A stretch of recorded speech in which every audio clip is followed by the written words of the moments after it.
Hola, muy buenos días a todos y todas. Espero que la primera actividad de la mañana le hayan llenado de energía para nuestro último día, lleno de experiencia y aprendizaje. Y ojalá nos mantengamos así, dinámicos, curiosos, creativos, porque siempre hay algo nuevo que aprender. ¿Aplauso yo? Hello. Hola. Buenos días. ¿Cómo estás? Bien, muy bien, muy bien. So, slides, please. Everybody move as far as you can to the front, please. And make sure you're not sitting alone. You're going to have to talk to people, so make sure you are sitting close to other people. If you look around you and you see someone sitting alone, grab them and pull them next to you. So look back there. There's one person by themselves. Grab them and pull them. There's a gentleman right there by himself. Make sure that you are close to people. This will be very interactivo. Yes? Okay. Next slide, please. We are starting a little bit late, so we have to go very quickly. Okay? How many English speakers? How many feel very comfortable with English? Okay. If you're not comfortable with English, we've got translations, but talk to others. Ask others as well. Okay? So we're going to keep moving. Next slide, please. 1 minute, un minuto, 2 questions. What did you learn the first 2 days of Congress, and what have you enjoyed the most? What did you learn, and what have you enjoyed? Uno minuto, discuss. Go. Okay. Have you heard of neuromyths? Neuromyths are things that we think we know about the brain, but are actually not right. So, next slide, please. I would like you to talk to a partner and just come up with 3 things that you know about the brain. What do you know about the brain? 3 things. 1 minute. Go. 1 minute. Go. Okay. Next slide, please. Here are some things that we think about the brain, but aren't necessarily true. Next slide, please. The 10%. How many of you have heard that we only use 10% of our brain? That is not true. We use much more of our brain. How many of you have heard left brain, right brain? It is true that there are 2 hemispheres, but one is not responsible for creativity. One is not responsible for logic. That's not the way the brain works. The brain is too connected. Everything is so connected that we can't say it's left brain versus right brain. There are 2 hemispheres, but they're so connected, they do the same things. Yeah? Multiple intelligences, learning styles. Have you heard, oh, you're a visual learner? Absolute rubbish. There is no visual learner, or kinesthetic learner, or audio learner. We learn through all of our senses. All of our senses are very, very important. And you don't have a dominant sense. Your vision is very dominant in day-to-day life. But that's not the only sense. And when we're taking in new information, when we're learning something new, we want to engage all of the senses in that process. How about men versus women brains? Oh. No difference. No difference. Male and female brains are the same. Okay? That's a very important point to make. And finally, how many of you think you can multitask? What you do is if anytime it's new information, so if you're learning something brand new, you cannot multitask. What you do is you task switch. So you're switching tasks between two different things. You can do two things at once if it's not learning. How many of you have ever driven home and then you get home and you're like, how did I get here? It's because you know where you're going. You're not learning any new information. But anytime you're taking in new information, you cannot do two things at once. So for example, have you been to a session and the speaker says something really good and you write it down and then you miss what they said right after it? It's because you're so focused on what you were writing because it's new information, you're not listening to what that comes next. Make sense to everyone?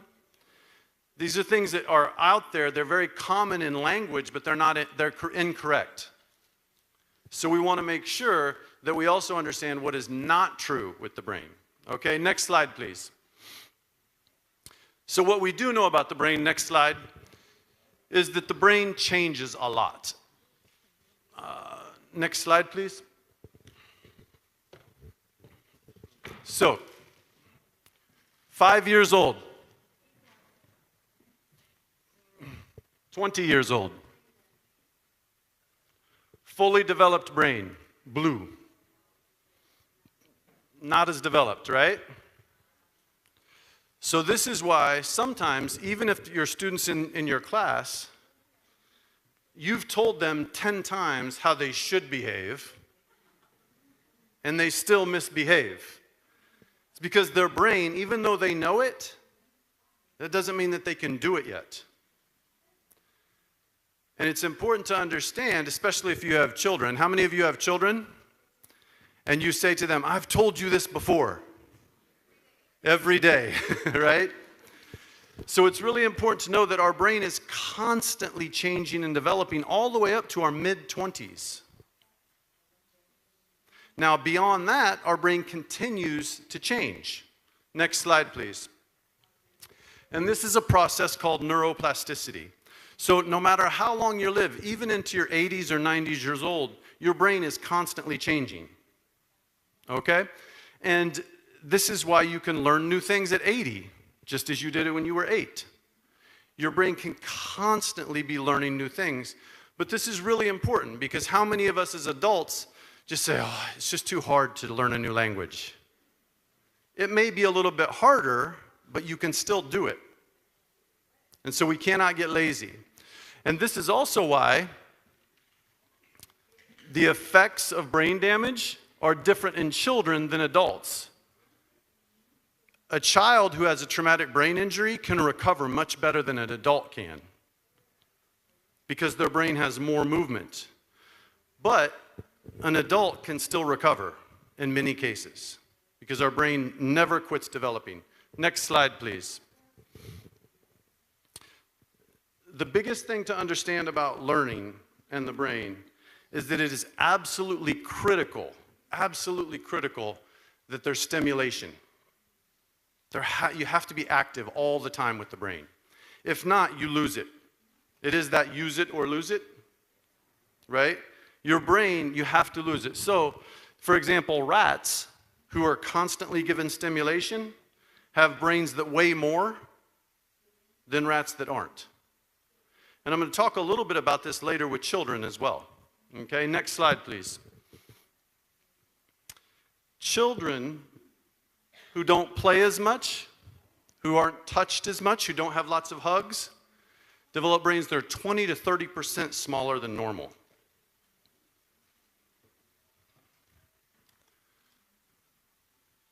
So when children are very young, it's very important that they're constantly being interacted with, that they're constantly being touched.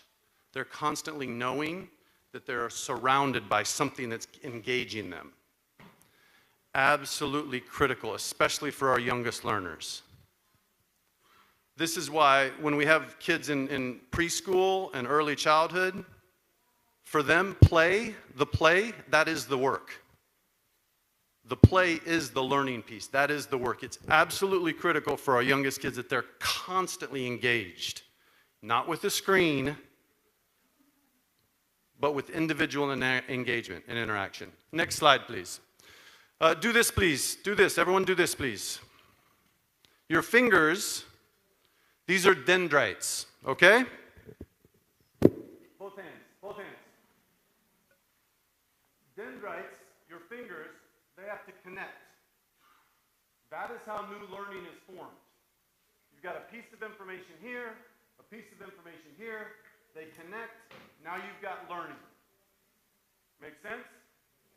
Really important. Next slide, please. Next slide. Because your dendrites, the more that you use them, they grow stronger. But if you don't use them, they disconnect. And then slowly, if they're never used, they disappear. Does that make sense to everyone? So again, the dendrites at the cellular level are the most important point. We've got to stimulate the dendrites. We've got to make sure that they have opportunities to interact. Because if we don't, they will disappear. Right? And again, this happens throughout the life cycle. Next slide, please. This is an important one. But when do new dendrites grow? When we sleep. This is also why it's really important that you get your sleep and that kids get lots of sleep. Because that's when the brain can recover and that's when the brain can grow. So one of the things we have to emphasize to schools, to parents, is the need for sleep. And you yourself have to get your sleep. Okay? Not right now, but later, get your sleep. All right? Sleep is so critical to your brain. And sometimes as adults, what's the first thing we stop doing? Sleeping. That's the most important thing for us when we're stressed, when we have lots of things that we have to get done. We have to make sure you prioritize your sleep, because that's when your dendrites can reconnect and recover. Okay? Next slide, please. So 5 rules with dendrites. They only grow from what's already there. So if you've pruned away a dendrite so much, it won't necessarily grow back. So we've got all these dendrites throughout life, but they're only going to grow from what's there. They grow when they're stimulated, when they practice. They're not going to grow just because they're sitting there and you ate well. You've got to stimulate them. Number 3, the more stimulating experience, the more growth. So this is why one of the things, you'll notice that all of my presentations are quite interactive, because that's more stimulating than just listening to me. I'm boring. You getting engaged, that's interactive. That's more stimulating for your dendrites. Number 4, sleep, sleep, sleep.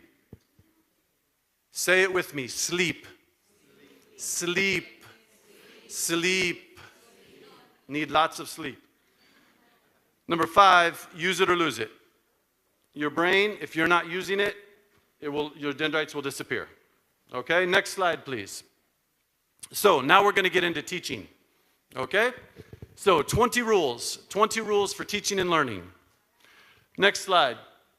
Number 1, whatever you're teaching has to be relevant. These are one of the 3 R's of learning, okay? Relevance is critical. How many times has this child come to you and said, when am I ever going to use this? But it's a great question. How many times, if you're listening to something and you get bored and you're like, psh, I'm not going to listen to that anymore. We have to make sure it is critical, it is absolutely critical that it's relevant, that the child knows why they're learning it, especially as they get older. Okay, so relevance is the first important thing. Next slide, please. Relationships. There are 3 types of relationships in the classroom, okay? Fernando is my favorite teacher. I love Fernando. He's nice. He pays attention to me. He asks me how I'm doing. He cares about me. Fernando teaches math. I hate math. Math is the worst thing ever. But I have a relationship with Fernando. So when I go to math class, I'm engaged. Make sense? Okay. Lily?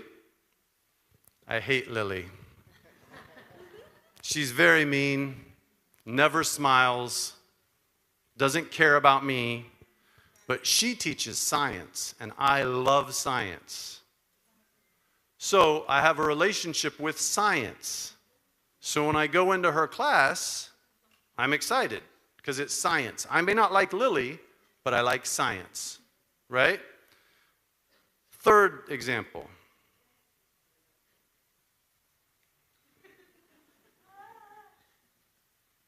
Magda.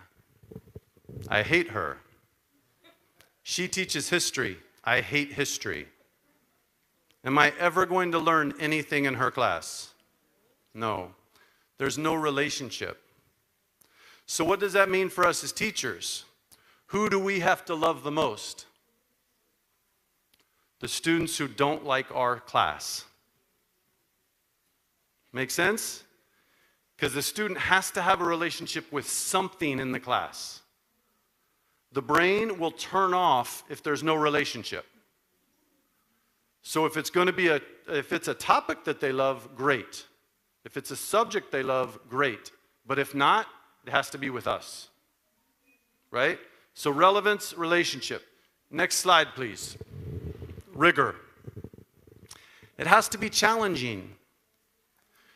Think about when misbehavior in the classroom happens. It happens when kids get bored, right? And children get bored when it's either too hard or not hard enough. So we've got to have that right level of challenge. And this goes back to the dendrites, right? When do dendrites grow the most? When they're stimulated the most. And they're stimulated by challenge, so it's something new. So it's really important that you're trying to constantly figure out what is challenging for him may not be the same thing as what's challenging for her. But I've got to, as the teacher, constantly be thinking about how can I challenge him? How can I challenge her? It's really hard. It's very challenging. But that's our goal, is to constantly be giving the right level of challenge for our students, right? Next slide, please. Number 4, movement. Movement is critical. When you sit for more than 10 to 15 minutes, where does blood go? It goes to your butt, and it goes to your feet. And if blood is in your butt and in your feet, where is blood not going? To your brain. So every 10 to 15 minutes, you need to get your kids up. They may just stand up, but we've got to get them up and moving. This is really important. How many times have you sat through a 45-minute or an hour lecture or talk, and after about 20 minutes, you're trying to concentrate, but your brain is just slowly dying? It's because we've got to get up. We've got to move. Okay? Next slide, please. Number 5. Oh, back one. Back one. Thank you. Social. The brain is engaged by social activity. The more that I'm talking, the more that I'm engaging, the more that my brain is stimulated. So we need to talk a lot. Now, let's think about the last 2 things we talked about. Movement and talking. What's the first 2 things we tell kids oftentimes when they walk into our class? Quiet and sit down. It's the worst thing for the brain. The absolute worst thing. Kids need to be up and moving, and they need to be talking a lot. Yeah? This is really important. So, what do you think you're going to do now? You're going to stand up and talk. 1 second, stay where you are. Next slide, please. What I would like you to do is you are going to stand up, and all you're going to do is you're going to put your hands over your head 10 times and tell your neighbor the first 5 principles. All right? Stand up, hands up and down 10 times. Tell your neighbor the first 5 principles. Go.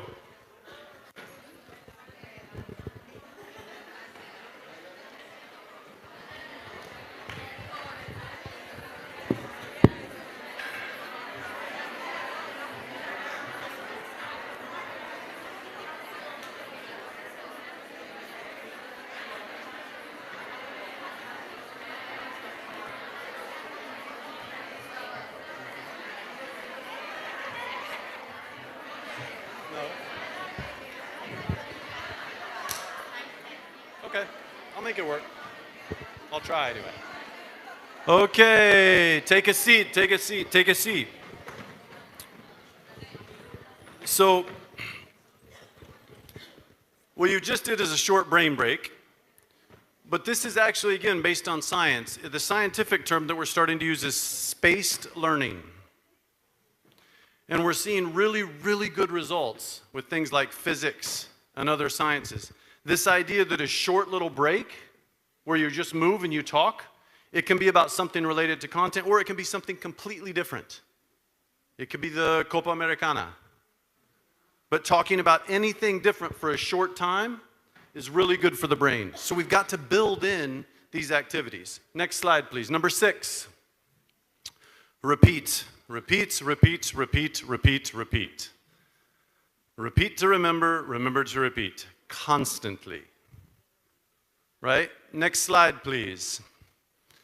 Primacy recency effect. This is an important one. The first thing that you talk about in a lesson and the last thing that you talk about are going to be the things that the brain remembers the most. The very first thing and the very last thing. So you want to make sure that no matter what you say at the start and what you say at the end are the most important things. Everything in the middle, the details can get lost. But the brain will focus on what comes up first. Why? Stimulating experience. First time I've heard you talk today, I'm locked in. Last thing, because that's most recent in my mind, right? So primacy recency effect. What you say first and what you say last matters a lot.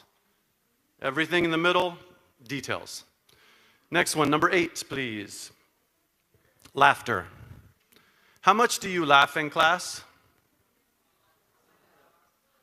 Not at your kids, with your kids. How much are your kids laughing in class? We want our kids to laugh a lot. Because here's the thing. Just like you, if they enjoy it, they will do more of it. So we constantly want our kids to be laughing. I used to tell a joke of the day every single day.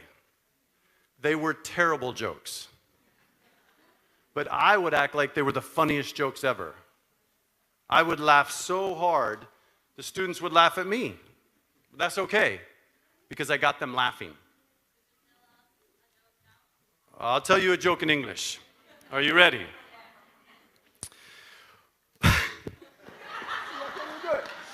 What do you call a monkey with dynamite? What do you call a monkey with dynamite?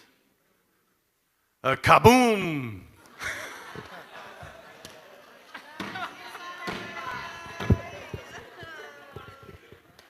Kaboom! Get it? Kaboom! See, but you're laughing. You're laughing. That's the point. Your brain is activated now. You're laughing. That's the point. We want our kids laughing a lot. Next one, number 9, please. Novelty. Sometimes patterns are good, especially for some of our kids. But if I were to ask all of you right here to move to that side of the room and all of you to move over here, your brain would switch on. Again, stimulation in a different way. So every once in a while, you want to change things up. Right? It may be the order of how you do things during the day. It may be where kids are sitting. It may be the phrases you use to teach. But you want to, every once in a while, be doing new things, because that switches the brain on in a different way. Right? It's an attention-getting behavior. Next slide, please. Music. How many of you love music? How many of you play music in the class all the time? Yeah? Music is really, really important. Right now, if I were to play your favorite song from when you were 12 years old, could you sing along to it? Probably so. You probably never sat down and studied the lyrics, But there's something, we don't know what it is yet. There's something so strong about music, about rhythm, about cadence, about all those things that we want to introduce music in our class all the time. So for one of the things that I do when I teach is I have intro music during units. So if I have a unit of something that's maybe 4 weeks long, every day during those 4 weeks, when the kids walk in, they hear the same song. Now, 6 months later, when they're in the car with their mom, and they hear that song, what do they think about? That lesson. Bingo, I win. I want them constantly going back to the learning. So change songs. Do you have a classroom playlist that your kids come up with? Have your kids come up, tell them to give you their favorite song. Now listen to it first, right? Make sure it's appropriate. Have them give you their favorite song, make a list, and during classroom breaks, play their favorite song. Music is critical to our brains. It engages our brains in very different ways. Next slide, please. All right, all right. Here's what you're going to do. Listen first, okay? You're going to stand up. You need a little bit of room.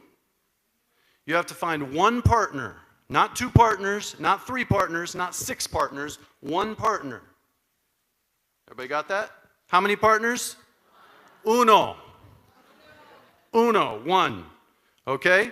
You have, and so look around you. If someone's sitting by themselves, I see you in the back. You're not escaping. I see you. All right? Look around you. Make sure that you can find one partner. You have 5 seconds. Ready? Go. 5.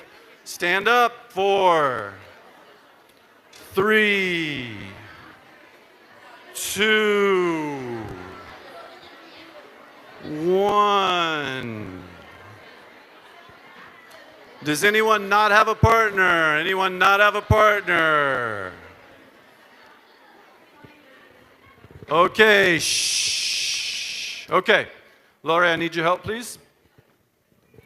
Can you count to 3 in Spanish? What is this? Uno.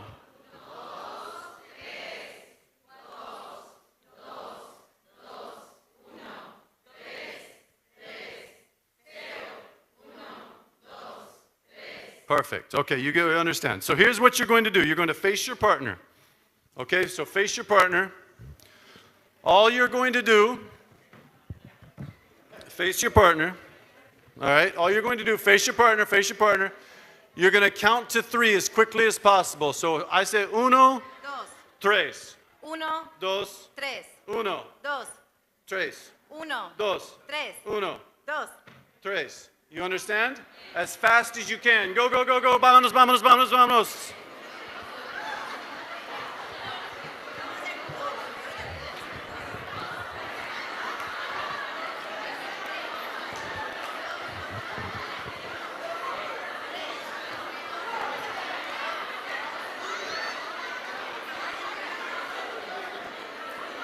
Okay. Shh. Perfecto? Shh. Perfecto? Okay, okay. Stay there, stay there. Stand up, stand up, stand up. Shh. Okay. We're going to make it a little bit harder. It was too easy, yes? Perfecto, too easy. So now, shh. Uno is uno. Dos is any random sound. So, if she says uno, Uno. she says tres. Tres. Then I say uno, Chipaca. tres. 1, sound 3. Uno, sound tres. Got it? Go, go, go, go, go, go, go.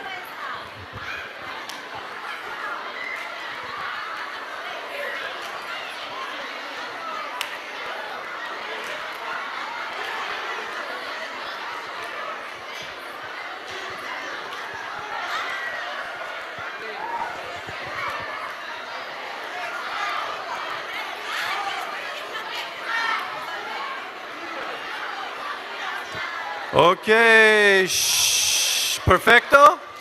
Perfecto? Shh. Too easy, yeah? Too easy? One more challenge?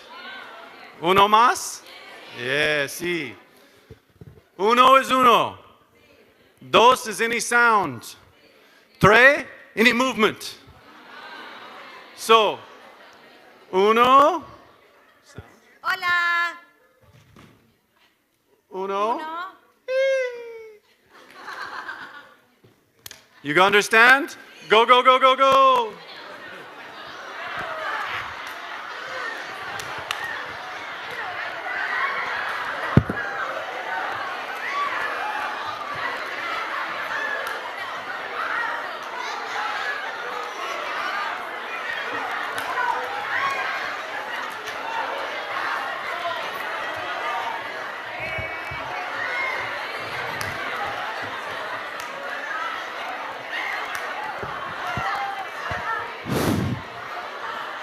Okay. Shh. Shh. Give yourselves a round of applause. Listo. Acá, así, así, así, así. Muy bien, muy bien, muy bien. Shake your partner's hand and say, thank you so much. Le dice agradece a su compañero.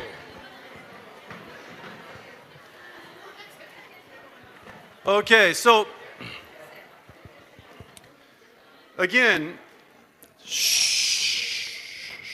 Good job, very good. Now, you might think that that was just silliness. Which of the brain principles did that activity just do? Talk to me. Movement. Of the 10 we've gone through, social activity, movement, social activity, what else? Laughter. Repeating to remember, remember to repeat. Exactly. All these things, yes? Now, think about how you could do your content with that. Could I have said, 1 is 1, 2 is any movement about the brain? So every time you had to point to a different part of the brain, if you were learning more about the brain. Could you say that 1 is 1, 2 is any sound that your dendrites would make when they were growing? You see what I mean? Like, you can get very creative with this, and you can tie it back to your content. That whole exercise took 5 minutes. But I guarantee you, your brain is more alive now than it was 5 minutes ago.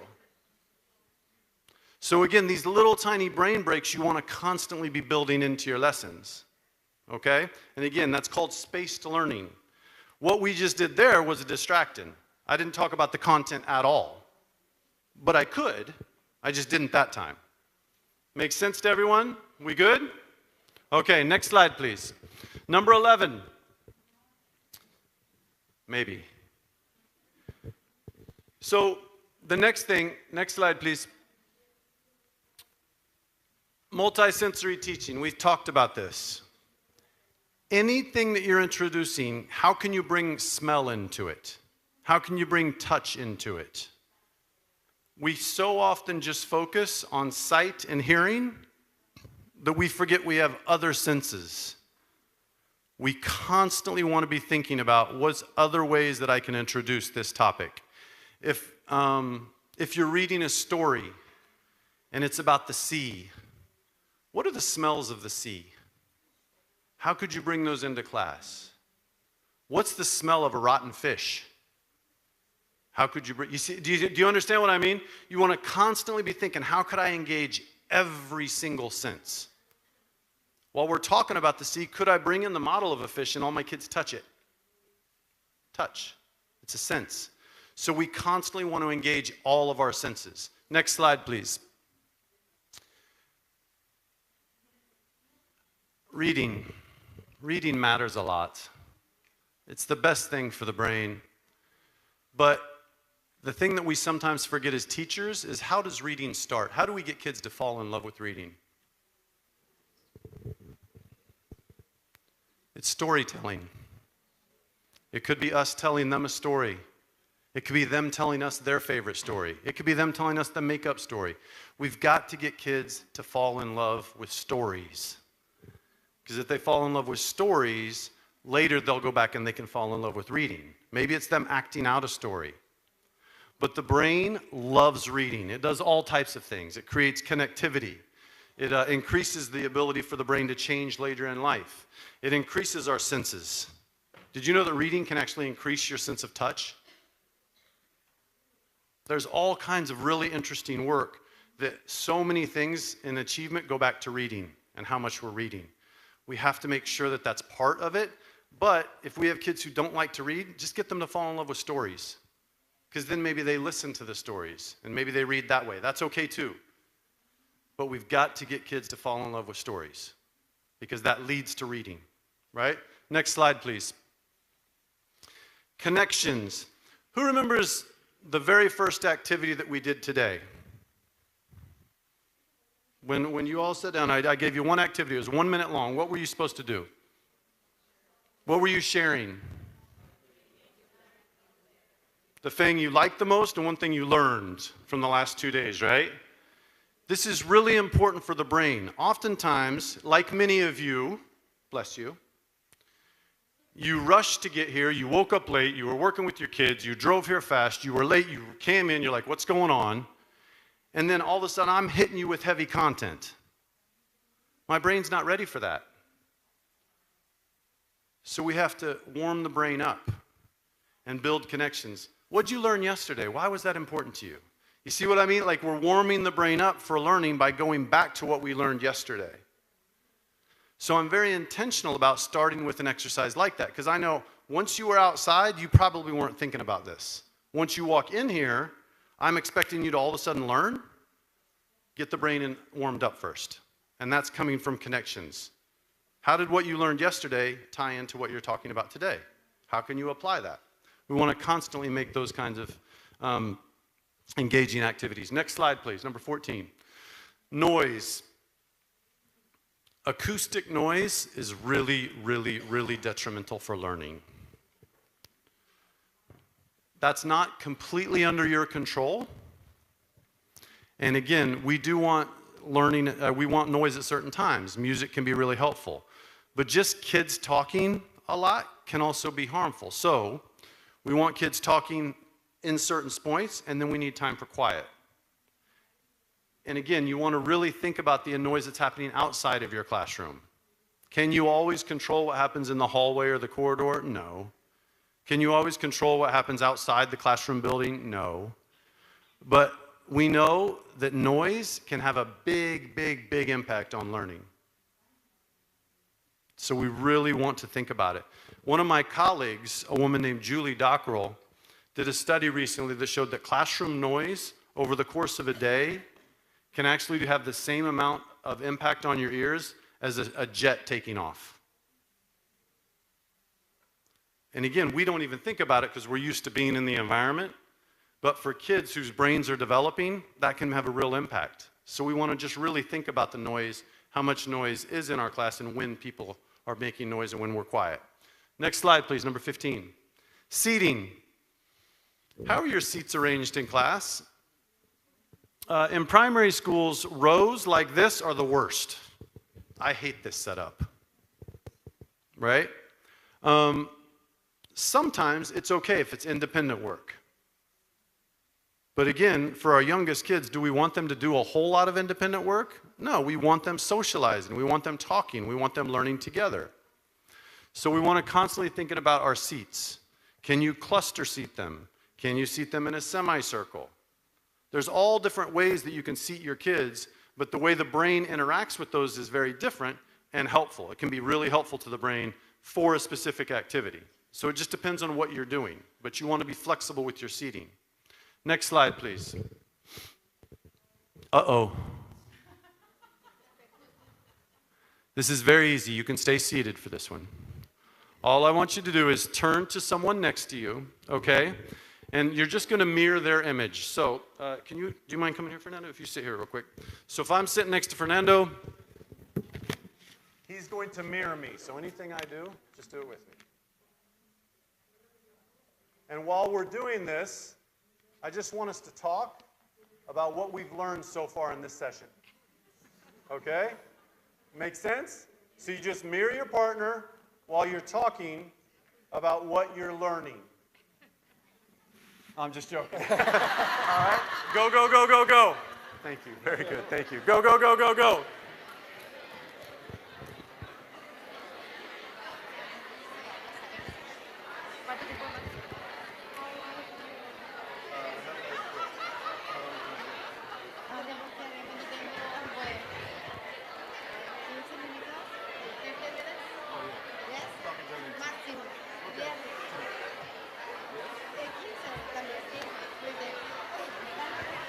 We're good. Yeah, 10 minutes. 10 minutes. I know.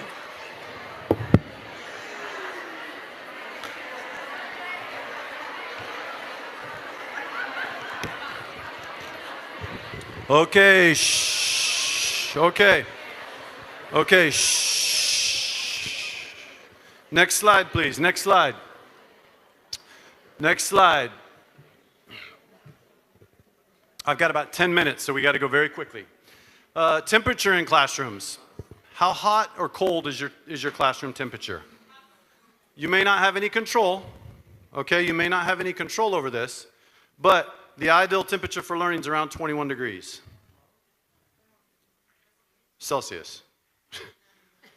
So we want to think about if you can control that. Maybe it's fans, maybe it's keeping windows open and closing, but we want to constantly be thinking about temperature if we can control what we can control.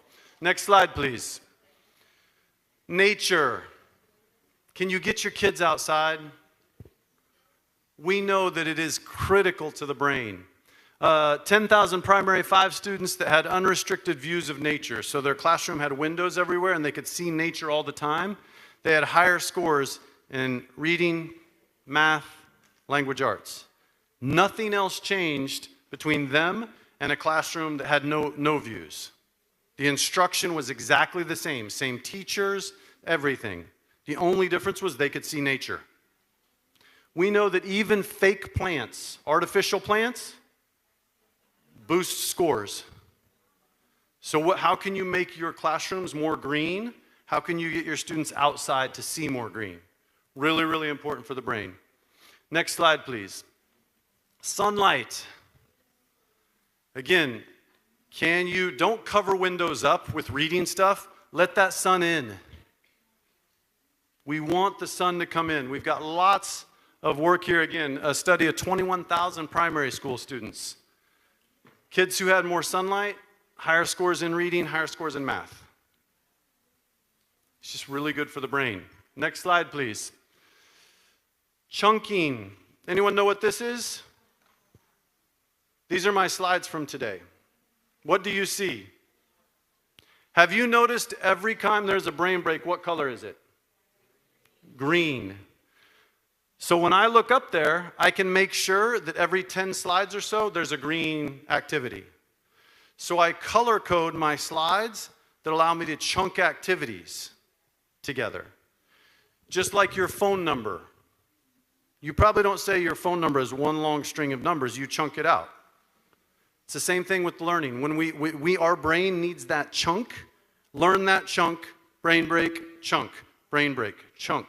So we want to constantly be thinking when we're putting our lessons together, how can we break in between those chunks? Next slide, please. Preview and review. Tell them what they learned, tell them what's coming up. We do a very good job of reviewing. We do a terrible job of previewing. This is what we learned today. Tomorrow, we're going to be talking about this. I'd like you to think about this for tomorrow's lesson. We're going to be talking about shapes tomorrow. I would like you to tell me how many shapes you can find in your house. All those kinds of things help the brain get started for the next lesson. We're very good at reviewing, terrible at previewing. That's number 20, but I got a few more. Is that okay? Next slide. You don't control these in the school, but they're really important. So if you can work with parents, and some of you are parents, some of you work with parents a lot, these are important things to make sure that parents know. Next slide. Nutrition matters a lot. You know, the brain only weighs about 2% of our body weight, but it consumes 20% of the calories we take. Chess players, chess? The grandmasters of chess, the best players in the world, can lose 10 pounds during a 3-hour match by playing chess because their brains are working so hard. But again, what we put into our bodies goes into our brains. If we're putting crap food into our bodies, our brains can't do anything with that. So nutrition really matters. It's really important that we talk to parents about it and that we model it ourselves. Next slide, please. Sleep. I talked about sleep already. Are you getting this amount of sleep? Stop it. You have to get this amount of sleep. It's very important. Yeah? Next slide, please. Screen time. Screens, right? Phones, iPads, computers. They have this sneaky little thing called blue light, and blue light keeps you awake at night. How many of you sleep with your phone in your bedroom? Stop it. We actually have scans of brains that when people sleep with their phone next to them, their brain starts to slowly wither. You can see it on scans. You can buy an alarm clock, put your phone in the other room when you sleep. It's really important. Okay? Next slide, please. What I would like you to do now is grab those phones, and I would like you to take a selfie video. You're going to video yourself with 2 things you've learned today that you want to take back to your school, your classroom, your home. Okay? So everybody grab your own phone. You're going to take a short selfie video with 2 things that you've learned today. Everybody understand? Grab your phones. Come on, play along. Play along. Grab your phones. Short selfie video, 10 seconds. 2 things that you've learned. Go.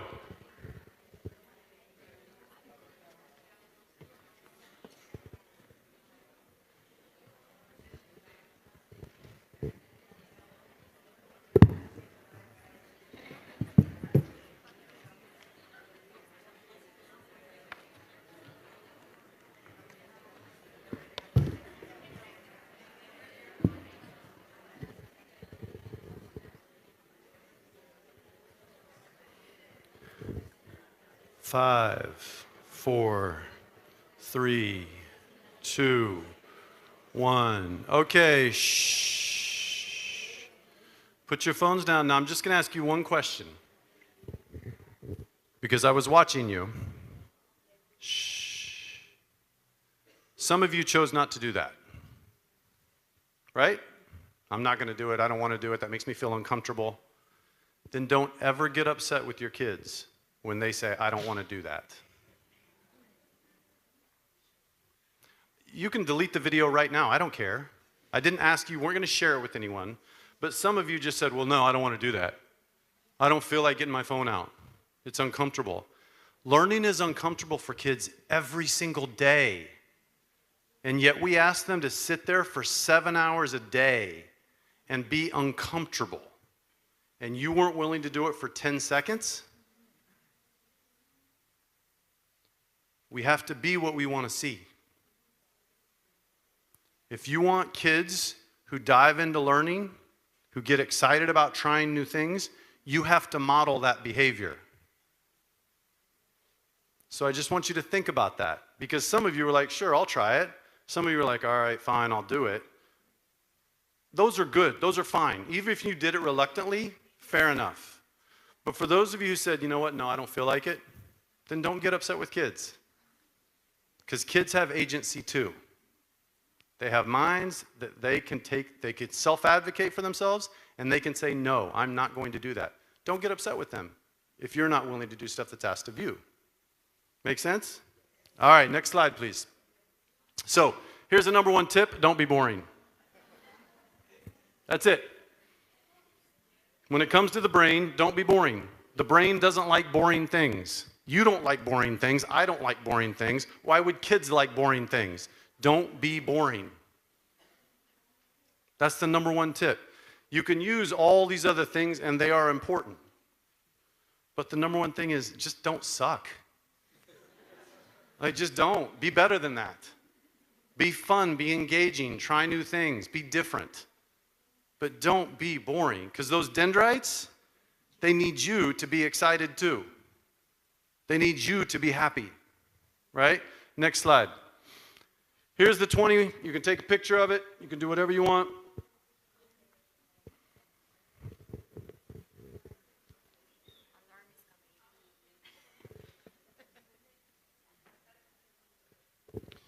I'm about to get kicked off, so y'all better hurry, because like the boss is coming right now. She's coming down the stairs to get me.